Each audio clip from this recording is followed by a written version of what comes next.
Welcome to Muscat Tamil kitchen.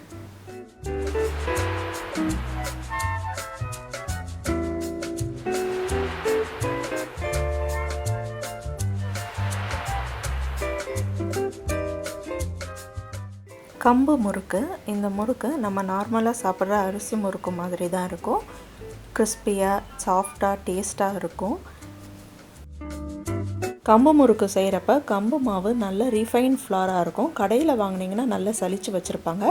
அப்படி நீங்கள் வீட்டில் செய்கிறதா இருந்துச்சுன்னா இதை நல்லா சலித்து சாஃப்டாக இருக்கிற மாதிரி பார்த்துக்கோங்க. ஒரு மிக்சிங் பவுலில் 1 கப் அளவு கம்பு மாவு சேர்த்துருக்குறேன். இது கூடவே 1/4 கப் அளவு அரிசி மாவு சேர்க்கணும். அரிசி மாவு இடியாப்ப மாவாக இருந்தாலும் பரவாயில்ல, இது கடையில் வாங்கின இடியாப்ப மாவு தான், அது 1/4 கப் அளவு சேர்த்துக்கிறேன். இது கூட உளுந்த மாவு சேர்க்கணும். உளுந்த மாவு நான் கடையில் வாங்கின உளுந்த மாவு வச்சுருக்கிறேன். இதை ஒரு ட்ரை ரோஸ்ட் பண்ணணும். ட்ரை ரோஸ்ட் பண்ணுறதுக்கு ஒரு கடாயில் சேர்த்து இந்த மாதிரி வறுத்துக்கோங்க. இது வறுக்கும் போது ஸ்டவ்வை லோ ஃப்ளேமில் வச்சு வறுத்துக்கோங்க. இதோட கலர் லைட்டாக மாறணும், இதோட வாசம் நல்லா வரணும். வறுத்த உளுந்த மாவு 2 டேபிள் ஸ்பூன் அளவு இப்போ இந்த மாவோடு சேர்த்துக்கலாம். உங்ககிட்ட உளுந்த மாவு வறுத்து இல்லைன்னா பொரிக்கடலையை பவுட்ரு பண்ணி அது 2 டேபிள் ஸ்பூன் சேர்த்துக்கோங்க. இது கூடவே இப்போ கடலை மாவு 2 டேபிள் ஸ்பூன் அளவு சேர்த்துக்கிறணும். சேர்த்துட்டு இதுக்கு தேவையான அளவு உப்பு சேர்த்துக்கோங்க. உப்பு சேர்த்ததுக்கப்புறம் 1 டீஸ்பூன் அளவு எள்ளு சேர்த்துக்கலாம். நான் சேர்த்துருக்கிறது கருப்பு எள்ளு, வெள்ளை எள்ளு இருந்தாலும் அதை சேர்த்துக்கலாம். 1/2 டீஸ்பூன் அளவு ஓமம்.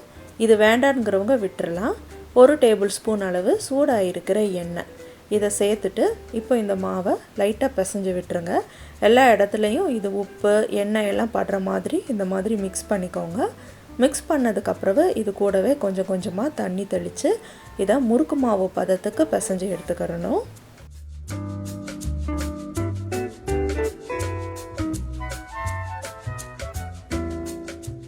மாவு பிசைகிறப்ப பச்சை தண்ணி கொஞ்சம் கொஞ்சமாக தெளித்து பிசைஞ்சுக்கோங்க.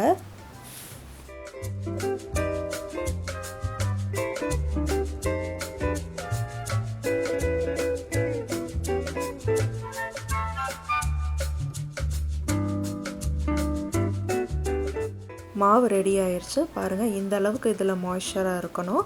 அப்படின்னா தான் முறுக்கு புளியறதுக்கு நல்லா வரும். இப்போ இதை நம்ம உலக்கில் சேர்த்து முறுக்கு புளிஞ்சிடலாம். நான் இந்த அச்சு தான் யூஸ் பண்ண போகிறேன். உங்கள்கிட்ட என்ன அச்சு இருக்கிறோ நீங்கள் அதை யூஸ் பண்ணிக்கலாம். தேன் குழல் இருந்துச்சுன்னா அது கூட நீங்கள் யூஸ் பண்ணிக்கலாம். இப்போது இதை நான் உலக்கில் வச்சுட்டேன். உலக்கில் வச்சுட்டு இந்த மாதிரி ஒரு கரண்டியோட பின்புறத்தில் இந்த மாதிரி புளிஞ்சிக்க போகிறேன்.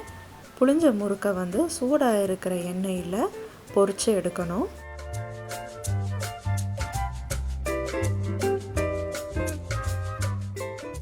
பொரிக்கிறதுக்கு கடாயில் எண்ணெய் சூடு பண்ணியிருக்கேன். எண்ணெய் சூடானதும் புளிஞ்சு வச்சதை ஒன்று ஒன்றா இதோடு சேர்த்துக்கணும். சேர்த்துட்டு இதை 3லேருந்து 4 நிமிஷம் வரைக்கும் பொரித்து எடுக்கணும். 2 பக்கமும் திருப்பி விட்டு பொரித்து எடுக்கணும். ஒரு பக்கம் ஓரளவு வெந்த உடனே இதை அடுத்த பக்கத்துக்கு திருப்பி விடணும். திருப்பி விட்டு அந்த சைடும் வேகிற வரைக்கும் பொரித்து எடுக்கணும்.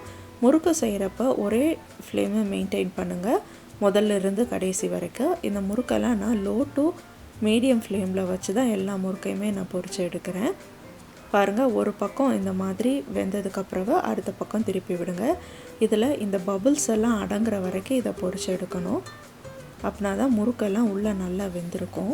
இல்லைன்னா உள்ளே வெந்திருக்காது, வெளியில் மட்டும்தான் கலர் மாறி இருக்கும். ஃப்ளேம்ஸ் அதிகமாக வச்சுருந்தீங்கன்னா வெளியில் கலர் மாறும், உள்ளே வெந்திருக்கவே செய்யாது.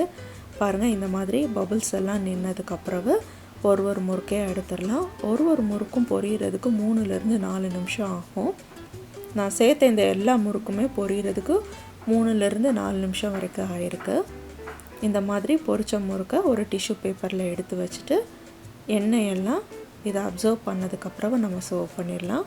பாருங்கள், நான் செஞ்சு வச்ச முறுக்கு கம்பு மாவு முறுக்கு. இது ரொம்பவே டேஸ்ட்டாக இருக்கும், ஹெல்த்தியானதும் கூட. இது கிறிஸ்பியாக நம்ம அரிசி முறுக்கு எப்படி இருக்கும் அது மாதிரியே இருக்கும். பாருங்கள், இதை உடச்சி பார்த்திங்கன்னா கூட நல்லாயிருக்கும், நல்லா கிறிஸ்பியாக வந்திருக்கு. கண்டிப்பாக இந்த ரெசிபி எல்லோரும் ட்ரை பண்ணி பாருங்கள், உங்களுக்கு இது ரொம்பவே பிடிக்கும்.